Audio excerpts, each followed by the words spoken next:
दोस्तों, नई दिल्ली के सफदरजंग रोड पर है इंदिरा गांधी मेमोरियल म्यूजियम। इस म्यूजियम में आपको देश की पहली महिला प्रधानमंत्री इंदिरा गांधी के जीवन की जानकारी मिलेगी। इसके अलावा इस म्यूजियम में आपको भारत और भारत के विकास के बारे में भी पता चलेगा, जब इंदिरा गांधी प्रधानमंत्री थी। इस घर में इंदिरा गांधी अपने पिता नेहरू जी के देहांत के बाद 1964 में रहने आई। सूचना प्रसारण मंत्री और फिर प्रधानमंत्री बनने के बाद वे यहीं रही। 1980 में दोबारा प्रधानमंत्री बनने के बाद से 1984 में उनके अंतिम दिन तक यही उनका निवास था।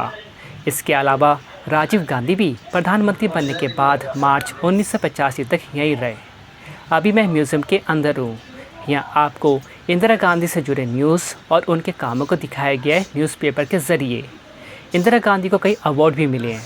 तो आइए देखते हैं कि किस न्यूज़पेपर ने इंदिरा गांधी के बारे में क्या लिखा है।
ये वो साड़ी है जिसे इंदिरा गांधी ने अपने आखिरी दिन पहना था।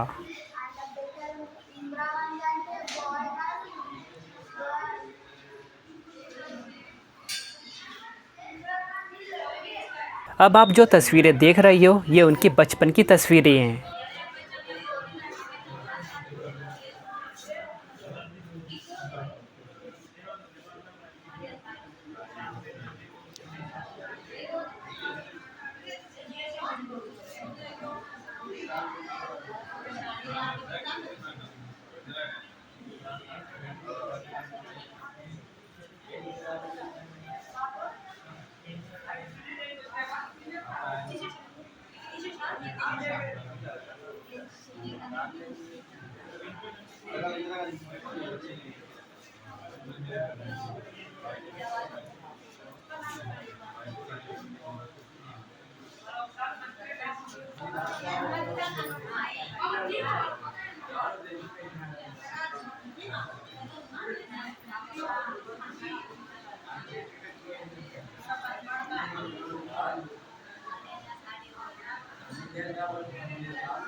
इस वाले कमरे में पड़ोसी देशों के साथ संबंधों को दिखाया गया है, जिसमें बांग्लादेश, भूटान, बर्मा, जिसका नाम अब म्यांमार हो गया है, मालदीव, नेपाल, पाकिस्तान और श्रीलंका शामिल है।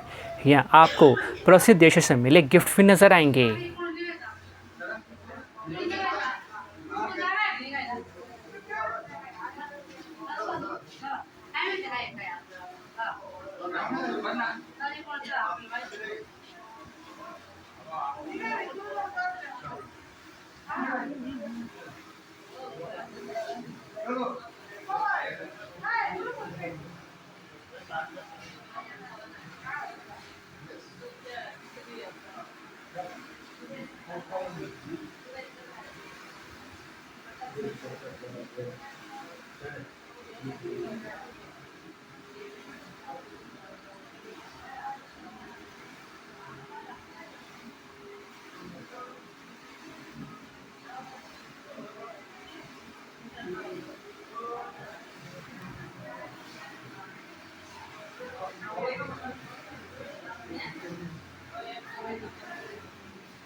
जैसे ही आप इन फ़ोटो वाले कमरे से बाहर की तरफ आते हो तो आपको ड्रेसिंग रूम नज़र आएगा।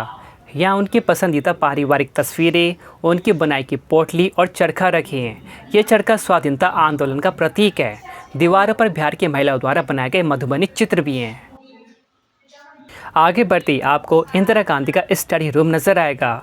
इस स्टडी रूम में इंदिरा गांधी सुबह का समय बिताती और पीएमओ या संसद से लौटकर भी यहीं अपना वक्त बिताती। यहीं देर रात तक वे सारे कागजात और फाइलों पर काम करती थी। इसी जगह ज़रूरी मसलों पर वे फ़ोन से बात भी करती थी। उनकी राइटिंग टेबल के पीछे रखे खाली सफ़ेद फ़ोन पर ही उन्हें यह समाचार मिला था कि उनके नेतृत्व में बांग्लादेश आज़ाद हो गया है। अक्सर संडे को वो यहीं अपने परिवार के साथ संगीत सुनती और टीवी देखती थी। यहाँ उनकी किताबों के बीच महात्मा गांधी, गुरुदेव रविंद्रनाथ टैगोर और माता पिता की फ़ोटो भी है।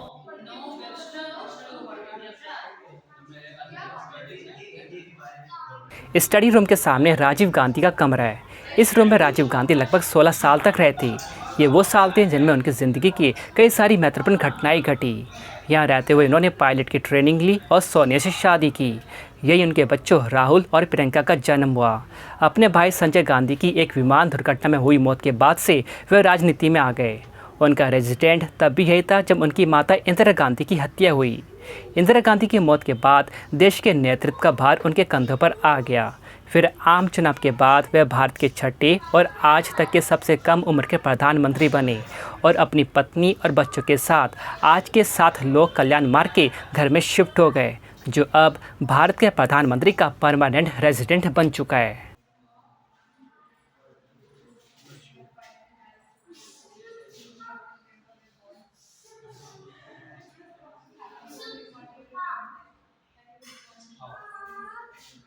राजीव गांधी ने रेडियो बनाया।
जो सामने आप जूते और पैंट देख रहे हो, इसे राजीव गांधी ने अपने आखिरी दिन पहना था।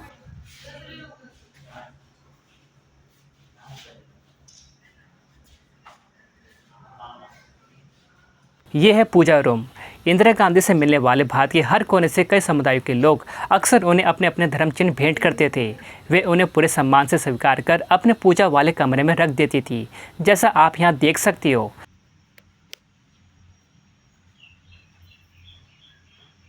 ये है ड्राइंग रूम। इस रूम में इंदिरा गांधी सम्मानित विदेशी मेहमानों, हेड ऑफ स्टेट और दूसरे राजनीतिक लोगों का स्वागत करती थी। इसके अलावा इनका पूरा परिवार जन्मदिन और दूसरे खुशी के मौक़ों पर यहीं जुटता था।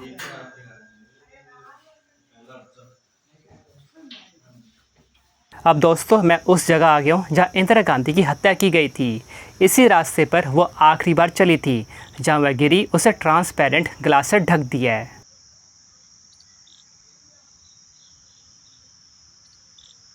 यहाँ की हरियाली भी काफ़ी ज़्यादा खूबसूरत है। यह म्यूज़ियम सभी लोगों के लिए फ्री है और यह म्यूज़ियम मंगलवार से रविवार तक ओपन रहता है।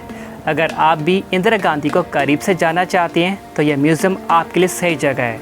आप भी इस म्यूज़ियम को देखने एक बार ज़रूर आएँ।